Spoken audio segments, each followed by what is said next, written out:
시작. 옛적에 주께서 주의 종 모세에게 명령하여 이르시되 만일 너희가 범죄하면 내가 너희를 여러 나라 가운데 흩을 것이요 만일 내게로 돌아와 내 계명을 지켜 행하면 너희 쫓긴 자가 하늘 끝에 있을지라도 내가 거기서부터 그들을 모아 내 이름을 두려고 택한 곳에 돌아오게 하리라 하신 말씀을 이제 청하건대 기억하옵소서.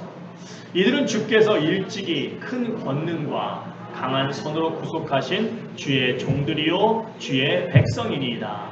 주여 구하오니 귀를 기울이사 종의 기도와 주의 이름을 경외하기를 기뻐하는 종들의 기도를 들으시고 오늘 종이 형통하여 이 사람들 앞에서 은혜를 입게 하옵소서 하였나니 그때 내가 왕의 술관원이 되었느니라. 오늘 기도로 세워지는 교회 10번째 시간 영적 민감함으로 눈물의 기도를 드린 느헤미야 3번째 시간으로 함께 은혜를 나누도록 하겠습니다. 기도하시겠습니다. 주님 귀한 말씀 주시고 또 그 말씀을 사모하는 귀한 백성들과 함께 주님께서 주신 말씀을 나눌 수 있는 은혜 주심을 감사드립니다. 주님 이 시간 사람의 말이 아니라 주의 음성이 들릴 때 심령마다 놀라운 기쁨의 은혜가 충만하게 하시고 또 속 시원한 은혜가 넘치게 하시고 새 힘을 얻고 돌아가는 은혜 충만한 시간 될 수 있도록 역사하여 주시옵소서. 주님만이 홀로 영광과 존귀를 받으실 줄 믿고 성령님께서 깨닫게 하시는 귀한 시간 되게 하실 줄 믿사오며 예수님의 귀하신 이름으로 간절히 기도드렸사옵나이다. 아멘. 할렐루야. 오늘도 능력과 사랑의 주님께서 우리 주님의 은혜를 사모하시는 모든 성도님들께 힘주시고 또 성령님께서 우리의 마음을 여시사 하나님의 뜻을 온전하게 깨닫게 하실 줄 믿습니다. 인류 역사상 가장 많이 팔리고 읽힌 책은 누가 뭐라고 해도 무슨 책이죠? 성경책입니다. 그리고 그 다음으로 많이 읽힌 책이 있는데 이 책은 1670년대 영국에서 당시 청교도 설교가였습니다. 청교도 설교가였던 존 버년이라는 분이 당시 이제 영국 국교가 있었는데 그 국교에서 임명한 사람만 설교를 할 수 있게 법을 만들었어요. 근데 이 존 버년은 그 영국 국교에 속하지 않고 정말 성경에 있는 대로 복음적인 그런 신앙생활을 하겠다 해서 청교도의 삶을 살았는데 그 국교에서 임명한 설교자가 아닌 사람이 설교했다고 해가지고 법을 어겼다고 해가지고 감옥에 갇히게 되는데 무려 12년간이나 그 이전에 한번 또 감옥에 갇혔다가 풀려났는데 그 이후에 계속 또 설교를 하니까 또 붙잡혔어요. 그래서 그때는 무려 12년간 그 참 끔찍한 감옥에 갇히게 되는데 그 긴 세월을 보내면서 쓴 책이 있습니다. 그 책이 바로 철로역정이죠. 아마 많은 분들이 읽어보셨을 텐데 이 철로역정의 내용은 어떤 내용입니까? 이제 한 사람이 예수님을 만나서 크리스천이 됩니다. 그러면 크리스천이 된 이후에 천국에 갈 때까지 이 땅을 살아가게 되는데 이 땅을 살아가게 되면서 겪게 되는 여러 가지 많은 위기가 있고 고난이 있고 또 유혹이 있지 않겠습니까? 그런 것들을 또 이겨나가는 과정이 있습니다. 이 모든 그런 유혹이나 위기나 과정들을 의인화해서 소설 형식으로 쓴 기독교 최고 고전 중에 하나입니다. 여러분 그 책을 이제 보시면 어떤 내용이 나오냐면 가장 중요한 순간에 이 주인공인 크리스찬이 소망이라고 하는 친구, 이 소망이라고 하는 친구와 함께 이제 천국을 향해 가다가 잠깐 좀 편하게 보이는 그런 샛길로 빠지게 됩니다. 그러다가 절망이라고 하는 거인이 성주로 있는 의심이라고 하는 성에 붙잡히게 됩니다. 그래서 그 성의 깊은 감옥에 갇히게 됩니다. 이 절망이라는 거인에게는 의욕이라고 하는 아내가 있는데 이 아내가 더 지독해요. 그래서 결국은 이 두 사람이 꼼짝없이 죽게 됩니다. 도저히 그 어려움을 벗어날 길이 없는 거예요. 여러분, 우리가 살다가 보면 그럴 때가 종종 있지 않습니까? 위기가 닥치게 되면 많은 사람들이 하나님의 사랑과 하나님의 능력에 대해서 의심하기 시작합니다. 그렇게 의심이 들게 되면 소망은 사라지고 우리 심령 속에 절망이 찾아오게 됩니다. 자, 그러면 어떻게 의심을 이겨내고 그 절망의 감옥에서 빠져나올 수 있을까요? 이제 이 크리스찬이 거의 자포자기한 상황에 있을 때 자신에게 이미 기가 막힌 놀라운 것이 있었음을 깨닫게 됩니다. 바로 하나님의 언약이라고 하는 열쇠예요. 그것을 항상 지니고 있었지만 이 절망 속에 빠져서 까맣게 그 사실을 잊고 있었던 것입니다. 그런데 그 가장 깊은 절망 속에서 나에게 하나님의 언약이라는 약속의 열쇠가 있었지, 이걸 깨닫고 그 언약의 약속의 열쇠를 꺼내서 그 감옥문을 열어봤더니 놀랍게도 그 절망이라는 거인이 성주로 있는 그 의심이라고 하는 성의 모든 문이 그 언약의 열쇠로 다 열리는 거예요. 그래서 결국 그 절망이라는 거인의 그 무서운 소나기에서 벗어날 수 있게 됩니다. 그렇습니다. 하나님이 주신 이 말씀은 결국 하나님이 여러분과 저에게 주신 약속입니다. 바로 이 말씀이 여러분과 제가 이 땅에 살아갈 때 겪게 되는 모든 역경의 문을 열 수 있는 열쇠인 것입니다. 그래서 성경에 보시면 위기 앞에서 하나님의 백성들이 기도할 때마다 항상 등장하는 모습이 있는데 바로 이 하나님이 주신 약속의 말씀을 붙잡고 기도하는 것입니다. 출애굽기 32장에 보시면 모세가 하나님 앞에 자신의 생명을 내걸고 간절히 기도하는 내용이 나옵니다. 왜 그렇습니까? 이스라엘 백성이 그 잠깐을 못 참고 금송아지 우상을 만들어서 그 우상을 자신들을 인도한 신이라고 열심히 섬기고 있는 거예요. 그래서 결국 더 이상 참으시다가 이제 더 이상 그냥 놔뒀다가는 안 되지 않습니까? 우상까지 섬겼는데. 그래서 하나님의 큰 심판을 내리실 수밖에 없는 그런 상황이 된 거예요. 그래서 그 이스라엘 사람들이 전부 이제 멸망당하게 생긴 것입니다. 그 위기 앞에 모세가 하나님의 긍휼하심을 바라보며 간절히 기도하게 되는데 그 기도의 내용을 읽어보시면 모세가 무엇을 가지고 기도하느냐? 하나님이 믿음의 조상 아브라함에게 주셨던 약속. 내가 내 자손을 하늘의 별과 같이 많게 할 것이고 저 적과 꿀이 흐르는 땅을 내 자손에게 주리라고 하신 그 약속의 말씀을 붙잡고 하나님 앞에 간절히 기도합니다. 여러분이 보시면 여호수아도 그렇습니다. 다윗도 여호사밧도 히스기야도 그들이 하나님 앞에 기도할 때 이렇게 하나님 주신 약속의 말씀을 붙잡고 기도합니다. 자, 그렇다면 왜 성경에는 계속해서 이토록 하나님의 약속의 말씀을 붙잡고 기도하는 이 내용이 기회가 있을 때마다 등장할까요? 그것은 무엇보다 이 하나님의 약속을 붙잡고 기도할 때 하나님이 응답 주실 것이라는 확신을 가지고 저희가 기도할 수 있기 때문입니다. 야고보 사도는 뭐라고 이야기합니까?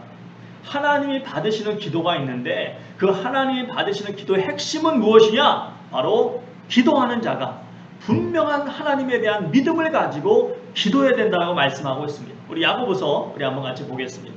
1장 6절부터 7절까지 같이 읽습니다. 시작! 오직 믿음으로 구하고 조금도 의심하지 말라. 의심하는 자는 마치 바람에 밀려 요동하는 바닷물결 같으니 이런 사람은 무엇이든지 죽게 얻기를 생각하지 마라. 그렇습니다. 성도는 기도할 때 하나님께서 내 기도를 들어주신다는 이 분명한 믿음, 이 확신을 가지고 기도해야 되는 것입니다. 자, 그렇다면 그 믿음의 그 확신의 근거가 무엇입니까? 바로 하나님이 우리에게 주신 이 귀한 약속인 것입니다. 그래서 오늘 본문에서도 보시면 느헤미야가 하나님께 기도할 때 느헤미야 또한 이 하나님이 주셨던 약속의 말씀을 붙잡고 기도합니다.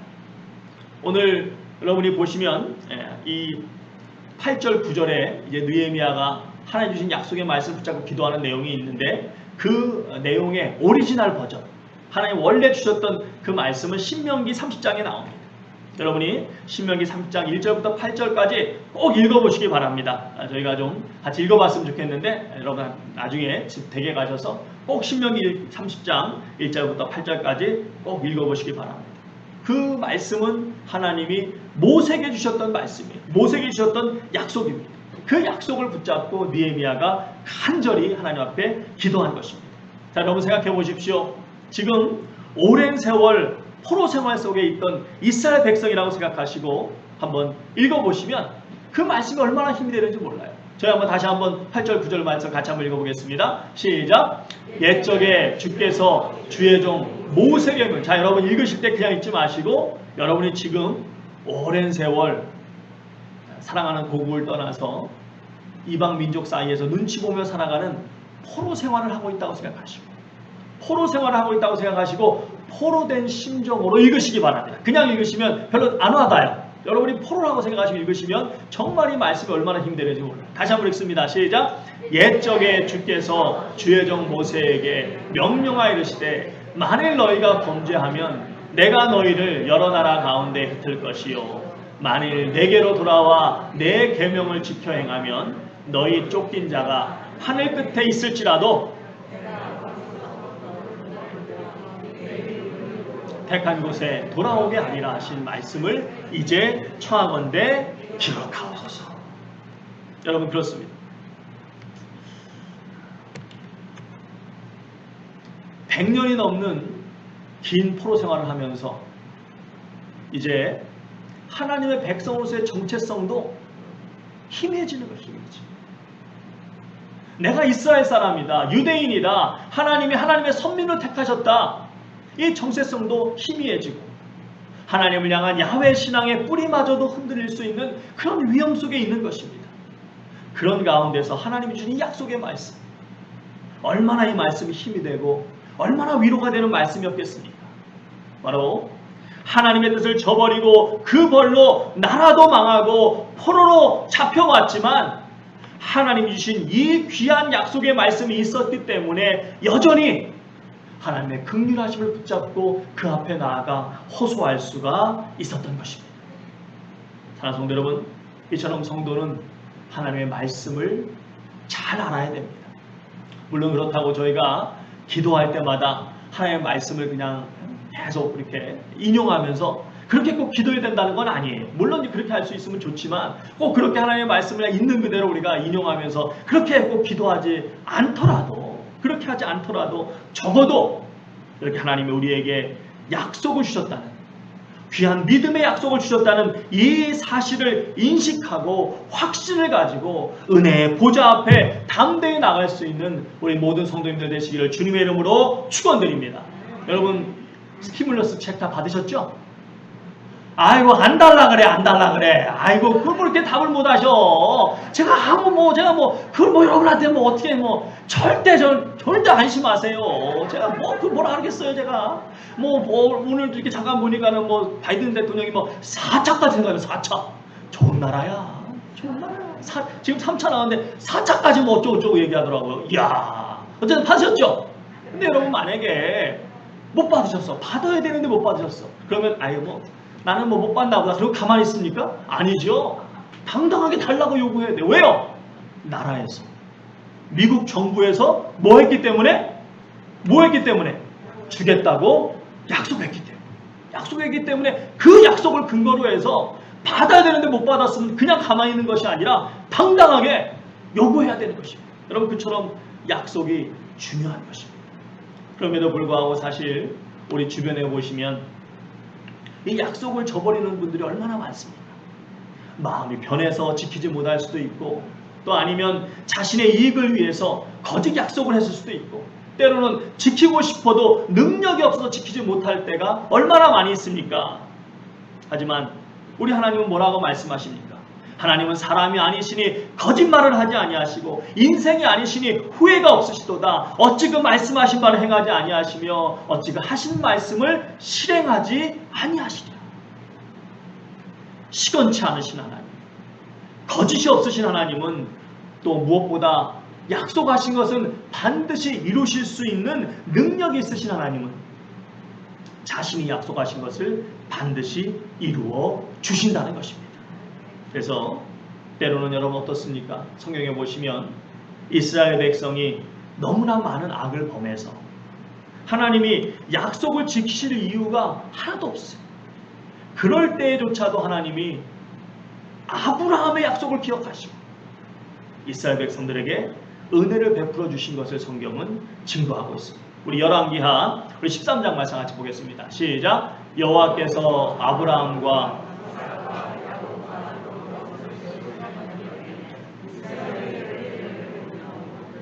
불쌍히 여기시며 돌보사 멸하기를 즐겨하지 아니하시고 이때까지 자기 앞에서 쫓아내지 아니하셨더라. 여러분 이때가 어떤 때입니까? 북이스라엘 하나였던 이스라엘이 이제 북이스라엘과 남유대로 갈라진 이후에 북이스라엘은 어땠습니까? 왕을 비롯해서 모든 이스라엘 백성들이 끊임없이 우상을 섬기면서 하나님이 가장 싫어하는 악을 끊임없이 범했던 때입니다. 그렇기 때문에 하나님께서 당장이라도 그들을 다 멸하신다고 해도 할 말이 없던 그런 때였습니다. 그럼에도 하나님이 뭘 하셨기 때문에 은혜를 베푸셨다고요? 뭘 하셨기 때문에? 약속하셨기 때문에. 그렇습니다. 그 약속을 지키시기 위해서 그들을 멸하기를 기뻐하지 아니하시고 인내하셨다는 것입니다. 자, 성도 여러분, 여러분과 제가 우리 자신만 보고서는 절대 하나님 앞에 나아가기가 어려울 것입니다.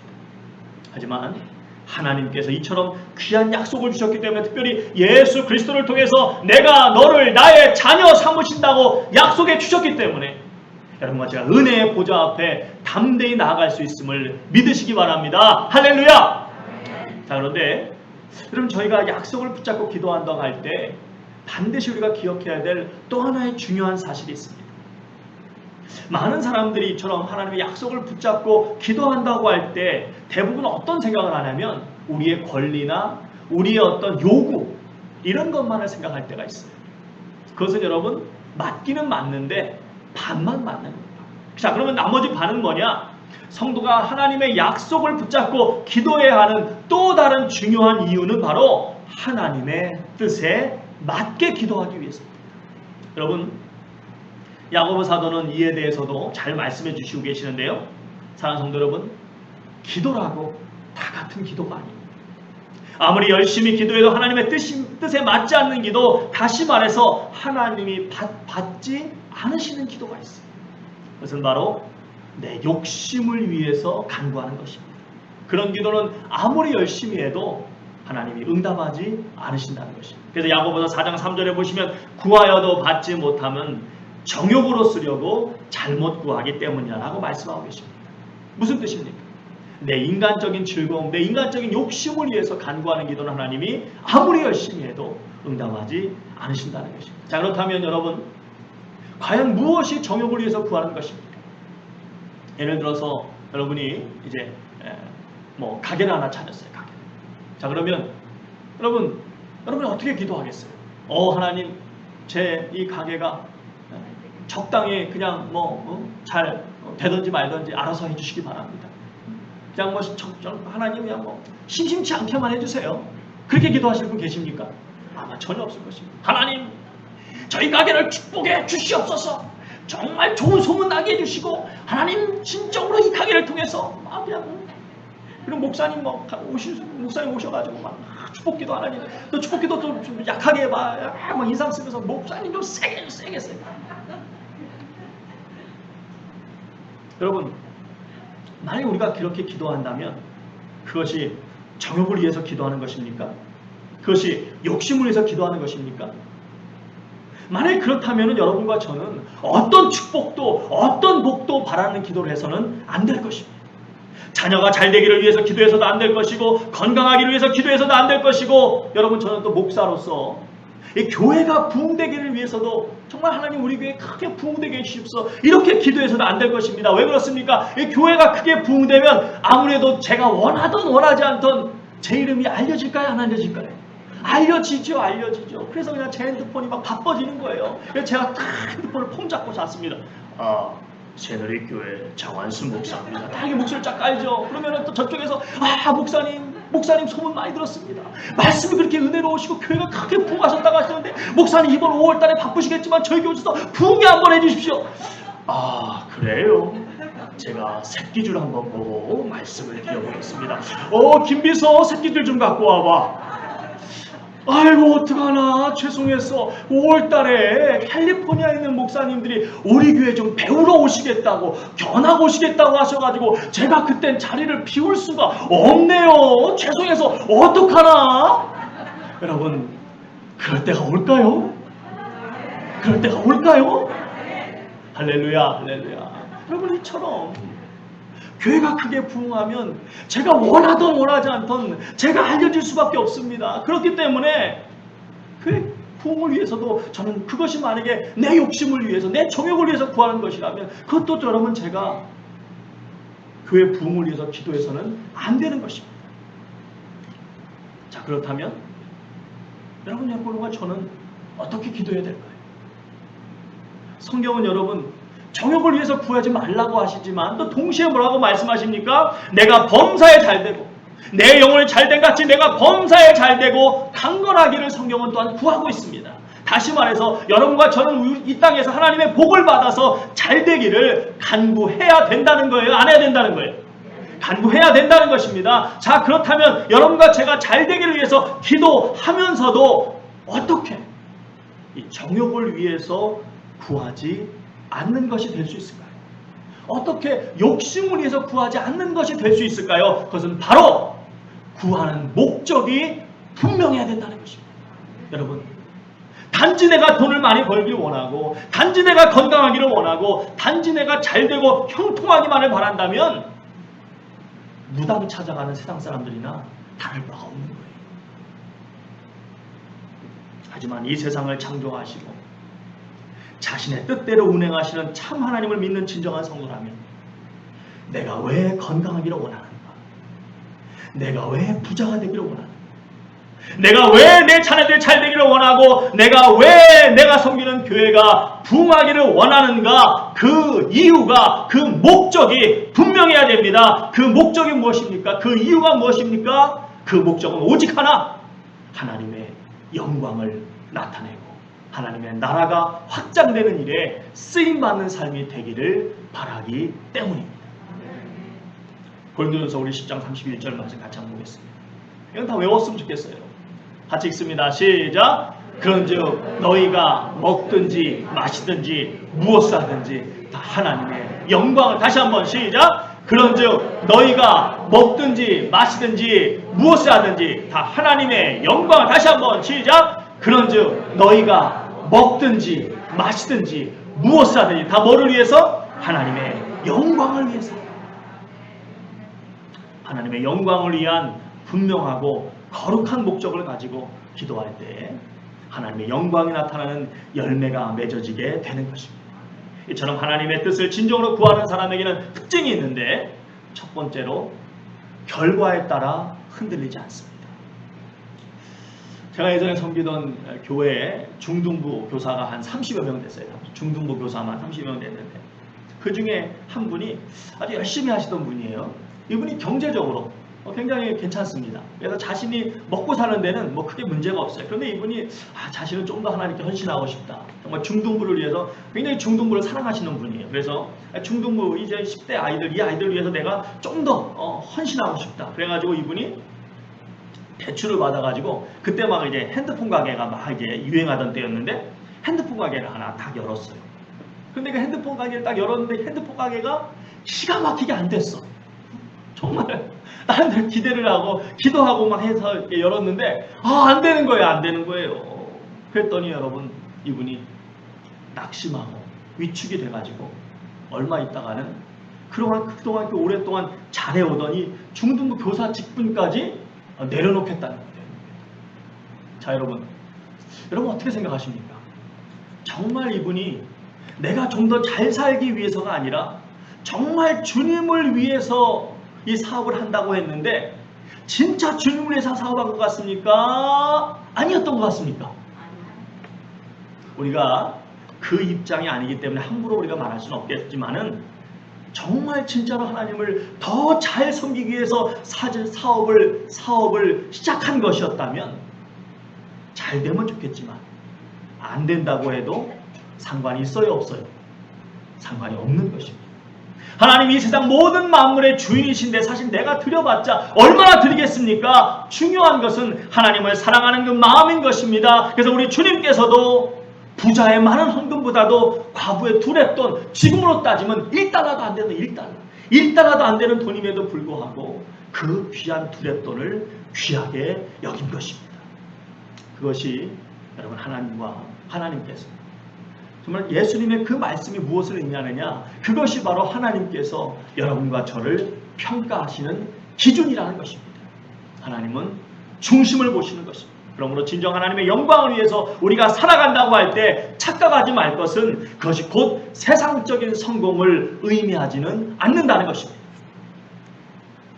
그렇게 되면 감사한 일이겠지만 그렇지 않다 할지라도 결코 흔들려서는 안 되는 것입니다. 왜 그렇습니까? 하나님은 여러분과 저의 뭐를 보신다고요? 뭐를 보신다고요? 중심을 보시기 때문에. 그 반대의 경우도 마찬가지입니다. 잘 된다 할지라도 결코 그 마음이 변하지 않는 것입니다. 요셉이 그랬습니다. 다윗이 그랬습니다. 다니엘이 그랬습니다. 그리고 오늘 본문의 느헤미야가 그랬습니다. 정말 모든 사람들이 부러워하는 세상에서 최고의 성공을 거두었지만 그들은 그럴수록 어떻게 하면 하나님을 위해서 살아갈까? 어떻게 하면 내가 하나님을 더 잘 섬길까? 그렇게 하나님께 더 귀하게 쓰임받고자 애를 쓰는 삶을 살았습니다. 바로 그 놀라운 은혜가 우리 새누리교회 가운데 넘치기를 주님의 이름으로 축원드립니다. 두 번째로 진정으로 하나님의 뜻을 따르려고 하는 사람에게는 특징이 있는데 바로 겸손함입니다. 하나님께 나아갈 때 언제나 겸손하게 나아갑니다. 여러분 오늘 느헤미야의 기도를 보시면 그 기도의 내용이 단순히 자신의 권리만을 주장하거나 복만을 이야기하지 않습니다. 하나님은 하나님의 법을 사랑하고 지키는 자에게 긍휼을 베푸시는 분이심을 분명히 알기 때문에 느헤미야는 하나님의 긍휼하심에 겸손하게 호소하며 나아갑니다. 그래서 여러분 오늘 본문을 쭉 읽어보시면 종이라는 표현이 많이 나오는데 이 짧은 본문 안에 종이라는 표현이 몇 번이나 나오느냐? 무려 몇 번? 9번이 나옵니다. 종은 어떤 존재입니까? 종은 자신의 뜻이 없습니다. 종은 오직 주인의 뜻대로 행하는 사람입니다. 온전히 주님의 뜻에 맡긴다는 것입니다. 주님 제가 종입니다. 다시 말해서 온전히 하나님의 뜻에 맡긴다는 거예요.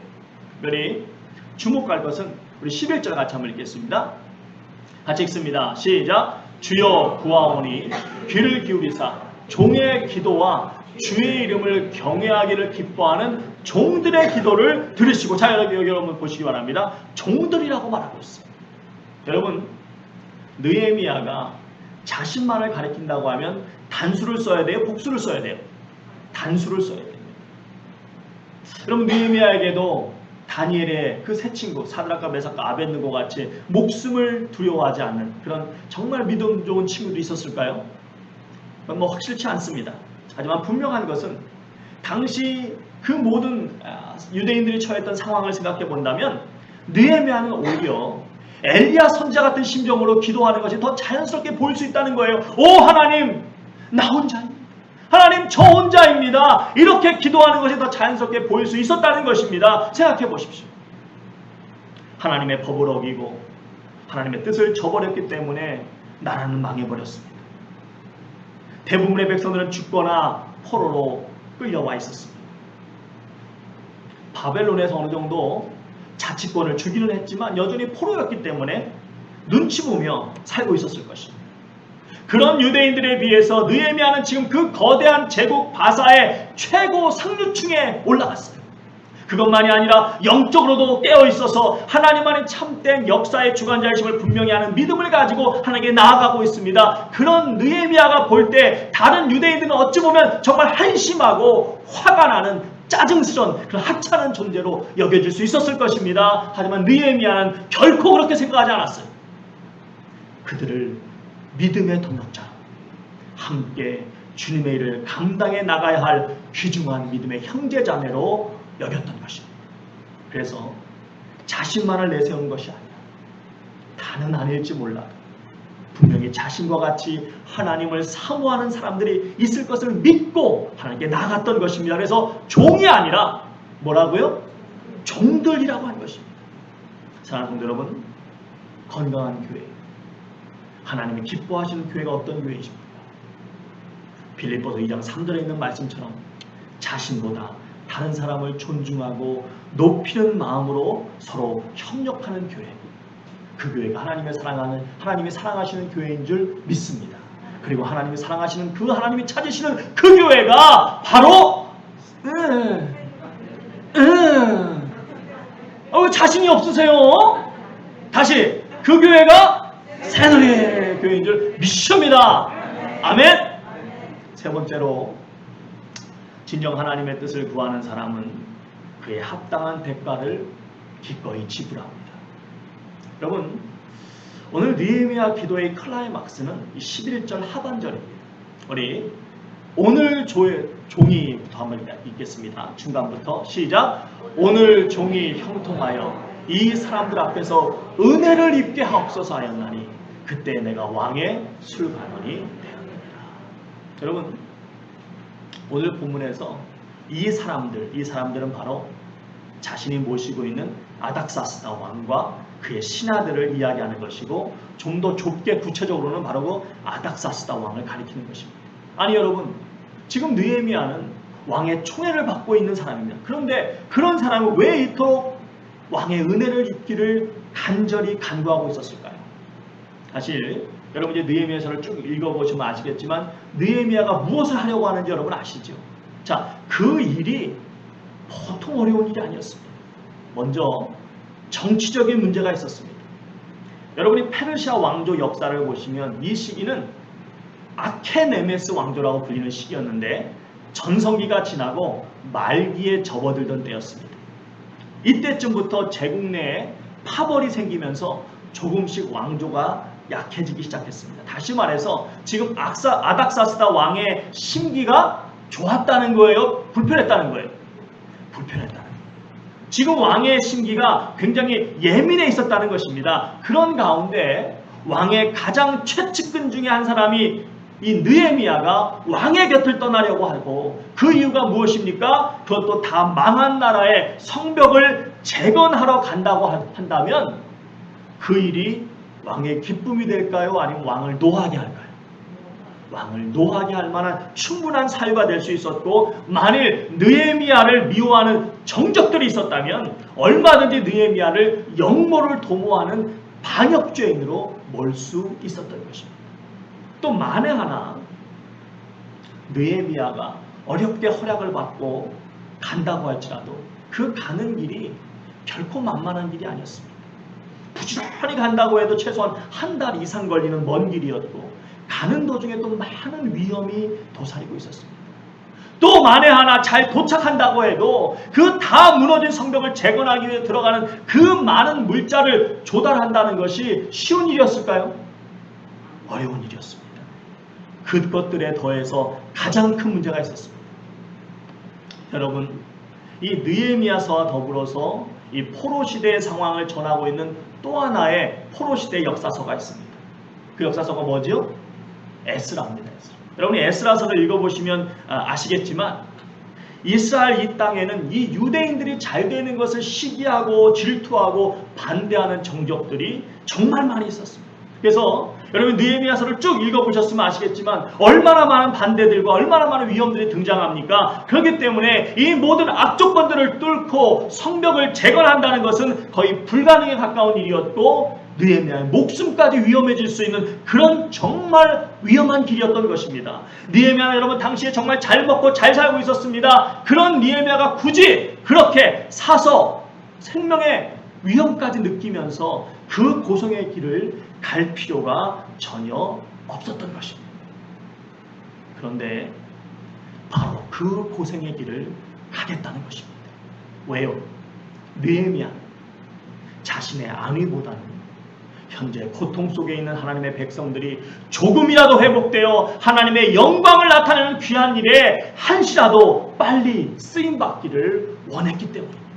이 땅에서의 부귀영화보다는 하나님의 뜻에 따라 쓰임받는 삶에 더 높은 가치를 두었고 그 일을 위해 말로만이 아니라 실제적인 대가 지불하기를 기뻐했던 것입니다.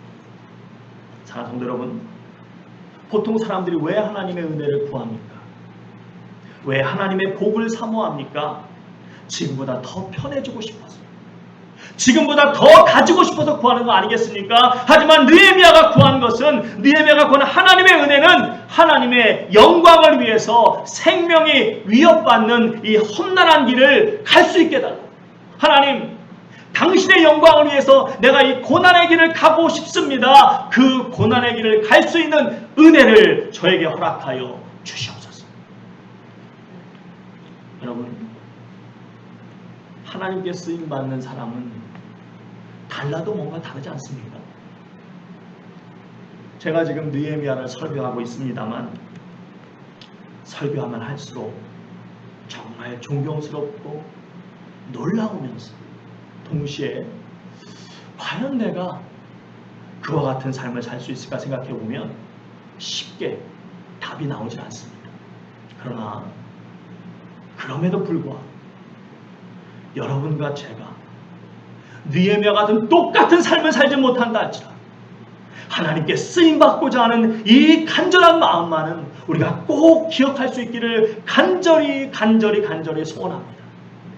그래서 열정이 식어갈 때마다 이 느헤미야의 기도를 기억하면서 다시 열정을 불태우시고, 그래서 누군가 알아서 하겠지 그것이 아니라 조금이라도 주님의 나라를 위해서 쓰임받을 수 있는 길이 있다면 주저하지 말고 기꺼이 대가를 지불하고자 하는 우리 모두가 될 수 있기를 주님의 이름으로 축원드립니다. 바로 그러한 헌신을 통해서 불가능에 가까웠던 이 예루살렘 성벽이 여러분 며칠 만에 완성될 수 있었는지 아십니까? 100년이 넘게 무너져 있던 그 예루살렘 성벽, 누구도 감히 다시 건축할 엄두를 못 내던 그 예루살렘 성벽이 단 며칠 만에 재건됐는지 아십니까? 안 읽으셨구나. 네. 그렇죠. 52일 만에. 같이 한번 읽겠습니다. 6장 15절 16절 같이 읽습니다. 시작. 성벽 역사가 52일 만인 엘루럴 25일에 끝남에 16절 같이 있습니다. 시작. 우리의 모든 대적과 주위에 있는 이방 족속들이 이를 듣고 다 두려워하여 크게 낙담하였으니 그들이 우리 하나님께서 이 역사를 이루신 것을 압니다. 사랑하는 성도 여러분, 여러분의 삶에 저희 교회 가운데 이런 놀라운 은혜가 임하기를 믿습니까? 임하기를 믿습니까? 아멘. 우리가 기꺼이 대가를 지불한다면 온 세상이 정말 하나님께서 역사하신 것을 아는 그 놀라운 은혜가 임하고 우리 모두가 경험하게 될 줄 믿습니다. 다 같이 찬양하시겠습니다.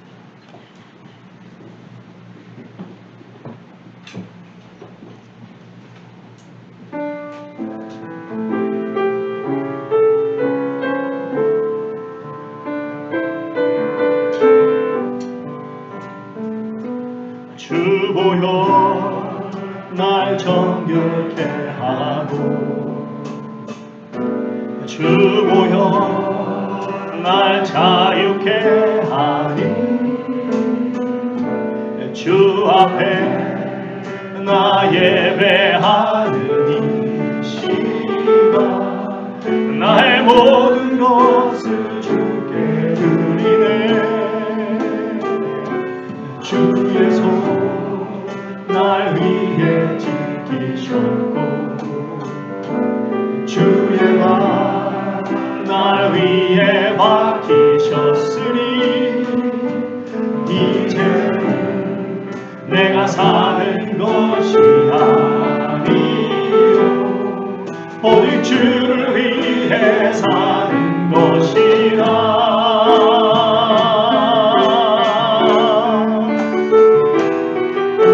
주의 손에 나의 손을 보게요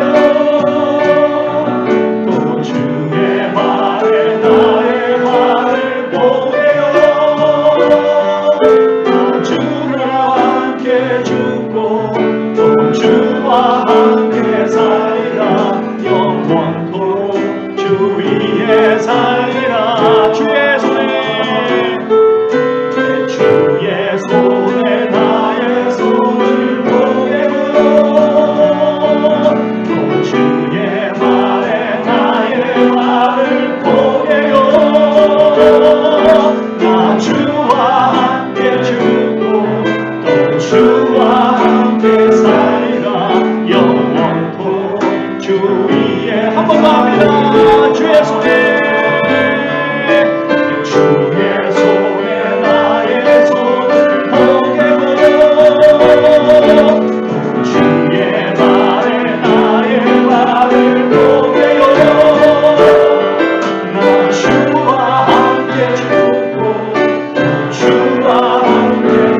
이 땅에 오셨고 그 모든 고난을 다 감당하셨고 생명까지 내어주셨습니다.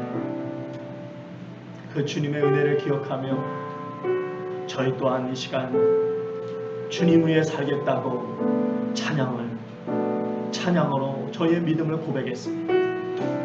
주님, 그러한 삶을 살았던 느헤미야를 저희가 지난 3주간 묵상해 봤습니다. 주님, 정말 저희가 그대로 따라가기에는 참 힘든 믿음의 거인입니다. 아버지 하나님, 하지만 바라기는 주님, 그 마음을 저희가 느낄 수 있게 해주시고 공감하게 해주시고 저희가 때때로 열정이 식고 제가 때때로 주저할 때마다 이 느헤미야의 그 믿음, 그 기도를 기억합니다. 주님께서 저희를 위해 모든 걸 다 주셨는데 저희도 기꺼이 주의 영광을 위해 저희가 지불해야 될 대가가 무엇이든지 간에 지불하기를 주저하지 않는 믿음을 갖게 해달라고. 그래서 진정으로 이 모든 세상 사람들이 정말 하나님의 살아계심을 보게 할 수 있는, 하나님의 영광을 나타낼 수 있는 그런 교회, 그런 믿음, 그런 신앙의 공동체가 되게 하여 주시옵소서. 그래서 다시 한번 합심해서 우리 같이 한번 주여 한번 해주고 기도하겠습니다. 주여! 할렐루야. 주님 그렇습니다. 아버지 참 주님 영광 받아주시옵소서. 영광 받아주시옵소서. 아버지 하나님 주님 아버지 주여 원합니다. 주여 도와주시옵소서. 주여 함께 하시옵소서. 주님 그렇습니다. 저희가 그 열정을 기억하게 해주시고 아버지 하나님 저희가 주님 진정으로 하나님이 함께 하셨다고, 하나님이 역사하셨다고, 하나님이 주장하셨다고 증거할 수 있는 하나님의 영광을 나타낼 수 있는 제가 될 수 있도록 도와주시고 저는 부족하고 약하지만 주여 도와주시고 함께하여 주시옵소서. 역사하여 주시옵소서. 할렐루야. 주님 감사합니다. 주님의 은혜를 기억하며 지금까지 최선을 다해서 주의 나라 의를 위해서 살아온 우리의 사랑하는 백성들, 아버지 하나님 앞으로 더 큰 주의 영광을 나타내고자 주의 놀라운 은혜를 기억하며 기꺼이 주님 위해 살고 기꺼이 주님 위해 대가를 지불하기를 다시 한번 결단하며 나아갑니다. 주여 저희의 결단과 저희의 믿음의 고백을 기뻐 받아주시고 하나님만 이루실 수 있는 놀라운 역사를 나타내 주실 줄 믿습니다. 이제는 예수 그리스도의 크신 은혜와